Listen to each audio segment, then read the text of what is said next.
আজকে আমরা চলে গেছিলাম দিদির মামার বাড়িতে। ওই কি করছিস? এই বসে আছি দিদির বাড়িতে, এবার খাবো।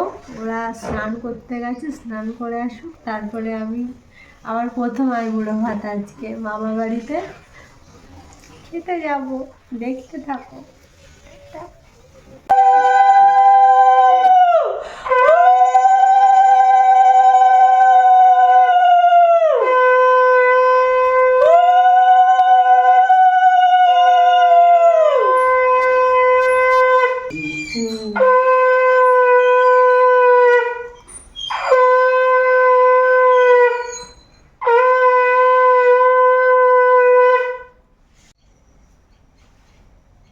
মানি আশীর্বাদ করবে নাকি? হ্যাঁ, তা করো, ভাত খেতে পারবে না। ভালোই ভালোই সব মিটে যায়।